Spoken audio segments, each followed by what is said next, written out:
유튜브로 읽는 박정희 전기 8권 철부지 학생과 반동 정객 약소국 대통령의 비애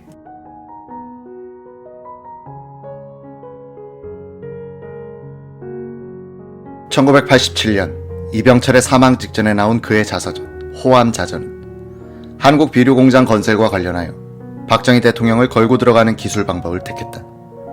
박정희 대통령은 이병철에게 농민들에게 값싼 비료를 공급하기 위한 공장을 꼭 지어달라고 간청하는 입장이었다고 한다.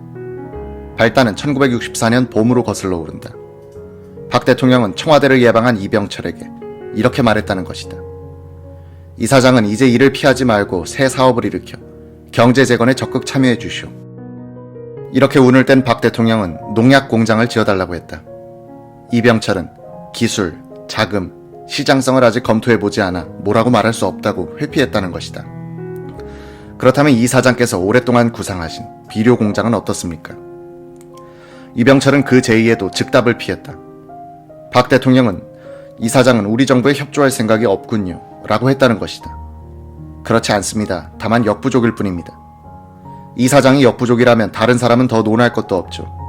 그러지 말고 정부가 적극적으로 뒷받침할 테니 비료 공장을 지어주시오. 대통령이 혼자 애써준다고 해서 될 일이 아닙니다. 행정부는 물론 거죽적인 뒷받침이 필요합니다.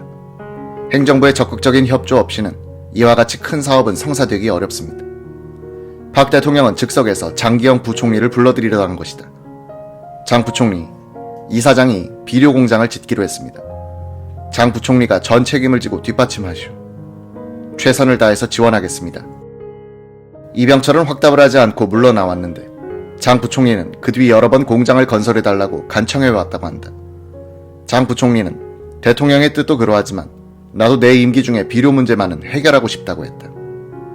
장 부총리와 이병철은 부산 피란 시절부터 서로 잘 아는 사이였다. 그때 장기영은 한국은행 부총재로 근무하고 있었고 이병철은 제1제당을 경영하고 있었다. 이병철은 그가 가는 곳에는 항상 활기가 넘쳤다.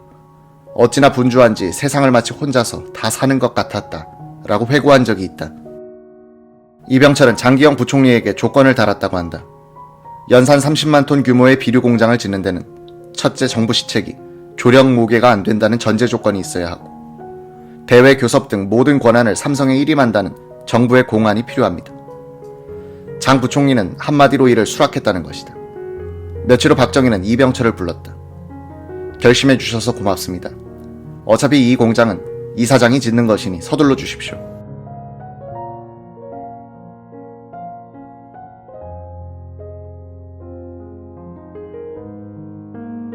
박정희는 그렇게 말한 뒤 동석한 장기영에게 이 사장이 일단 약속한 이상 안심해도 됩니다.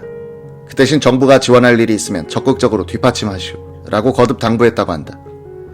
이러한 한국 비료건설 결정 방식에 대해서 당시 상공부 공업국장 오원철은 한국형 경제건설 제1권 엔지니어링 어프로치라는 회고록에서 아주 비판적으로 기술했다. 당시 농업인구가 전 국민의 약 70%일 때 비료의 중요성은 산업화 시대 철강의 중요성과 같았다. 박정희 정부는 농민들에게 비료를 싼 값에 충분히 공급하기 위해 1962년부터 시작된 제1차 경제개발 5개년 계획 기간에 제3, 제4 비료공장을 건설하기로 했다. 미국에서 차관을 비는 과정에서 박 대통령은 많은 수모를 겪었다. 울산의 제3, 진해의 제4 비료공장을 건설하는 데 들어갈 돈은 각각 4,420만 달러였다. 이 중 각 2천만 달러가 자본금인데 한국 측과 미국 회사가 각 1,000만 달러씩을 출자했다. 나머지 각 2,420만 달러는 미국 국제개발처 AID에서 차관으로 들여오기로 했다. AID 차관의 조건은 좋았다. 최초 10년간은 연 1%, 그 후 20년간은 연 2.5%의 장기 저리 차관이었다. 경제기획원은 AID로부터 이런 차관을 얻어놓고는 제3 비료공장에 대해서 3년 거치 15년 상환에 이자 5.75%로 빌려주기로 했다. 말하자면 돈 장사를 하려고 한 것이다. 이런 전략을 간파한 미국 회사는 무리한 요구를 내세우기 시작했다. 자연히 경제기획원은 미국 측 편을 들게 되고 공장 건설 담당 부서인 상공부는 고립됐다고 오원철은 비판했다.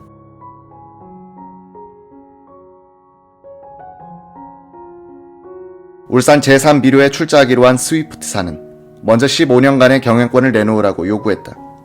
우리 측도 50% 출자를 했고 비료 원료인 인광석, 유황, 염화칼리를 스위프트 측으로부터만 사주기로 했는데도 이런 요구를 한 것이다. 시장도 뺐고 회사도 가져가겠다는 말과 같았다. 한미 양쪽은 경론 끝에 직접 투자액의 150%를 회수할 때까지만 스위프트 측에 경영권을 주고 그 후는 공동 경영하기로 타협했다. 스위프트사는 또 제품이 나오면 전량을 한국 정부에서 사주고 그 대금은 즉각 지불해줄 것을 요구했다. 이것은 받아들일 수밖에 없었다. 이 회사는 또 투자분에 대한 이익 보장을 요구했다. 그들의 타사는 투자한 돈에 대해서 매년 20%씩 이익을 거둬 5년 만에 원금을 회수한다는 것이었다. 이 조건을 충족시키기 위해서 비료값을 매길 때 공식을 제시했다. 즉, 생산비가 얼마 들든지 간에 판매 가격은 미국과 일본의 국내 비료 판매 가격 평균에다가 수송비를 가산한 가격으로 정할 것을 요구했다. 비료는 어느 나라나 수출 가격이 국내 가격보다 싸다. 그런데 미국 측은 비싼 국내 가격을 산정 기준으로 삼은 데다가 미국에서 비료를 사오는 것으로 가정하여 수송비까지 덧붙이더라는 것이었다. 비료를 수입하는 것보다 비쌀 것이 뻔했다. 우리 정부는 약간 수정하여 이 요구도 수용했다. 경제기획원은 협상 과정에서 이상한 조건을 붙였다. 제3비료와 연간 20% 이상, 즉 연간 400만 달러 이상의 수익을 올릴 경우 그 잉여 이익의 10%를 정부에 내어놓고 나머지는 스위프트사와 한국 측 합작회사가 갈라먹기로 한 것이다. 제4비료 공장에 투자하기로 한 걸프사는 그래도 유공에 합작 투자를 하고 있었던 관계로 해서 스위프트사처럼 지독한 이익 보장을 요구하지는 않았다. 걸프가 제시한 조건은 제3비료보다는 우호적이었다. 걸프 측은 또 연간 400만 달러 이상의 이익이 나면 20%를 정부에 내겠다고 했다. 건설 주무부서인 산공부의 오원철 공업 1국장은 미국 측의 요구 조건이 해도 너무하다는 생각이 들고 우리를 깔보는 것에 분통이 터졌다고 한다. 그는 농림부와 손잡고 경제기획원을 상대로 문제를 제기하기로 했다. 그리하여 박 대통령을 모시고 경제기획원 회의실에서 대책회의를 열었다. 왕초라는 별명을 가진 장기영 부총리는 오원철의 문제 제기에 대해서는 가만히 듣고만 있었다. 농림부 쪽에서 한국 측의 불리한 합작 조건에 대해서 보고를 하자 신경질을 냈다. 여보 김 과장 답변하시오. 비료값이 좀 비싼 것이 낫소? 아니면 비료가 없는 것이 낫소? 김 과장 답변하시오. 비료 공장 안 지어도 좋아요. 이렇게 다그치자 농림부에서 나온 사람은 얼었다. 그래도 비료 공장은 필요합니다. 그럼 됐소. 이렇게 결론을 내린 장기영은 박 대통령에게 각하, 조건은 좀 불리합니다.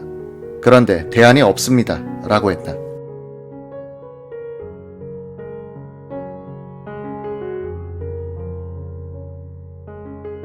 박정희는 무섭게 오원철을 노려보았다. 오 국장도 시선을 피하지 않았다. 박 대통령의 눈은 분노로 차 있었다. 오 국장은 처음에는 기합인 줄 알았다. 박 대통령의 눈에서는 분노와 함께 비애 같은 것이 느껴졌다. 한 2분의 침묵. 박 대통령이 입을 뗐다. 그 안을 시행하시오. 오원철은 나는 지금도 나를 무섭게 노려보던 그때 그 사령관의 눈동자를 잊을 수 없다. 평생 못 잊을 것이다. 약소국 대통령의 슬픈 표정을 읽을 수 있었기 때문이다. 라고 회고했다. 울산에 지은 제3비료 공장의 건설비는 3,647만 달러. 진해에 지은 제4비료 공장은 3,593만 5천 달러로 확정했다. 제4비료 공장은 가동하자마자 엄청난 이익을 냈다. 효율적인 공장 운영 덕분이기도 했고 투자회사 측에 일방적으로 유리한 계약 조건 때문이기도 했다. 걸프가 투자한 제4비료, 즉 진해화학의 경우 1968년의 순이익은 596만 달러, 이듬해엔 780만 달러, 1973년에는 1218만 5천 달러의 순이익을 냈다. 2천만 달러의 자본금으로 이렇게 많은 이익을 내니 언론과 야당으로부터 비난이 쏟아졌다.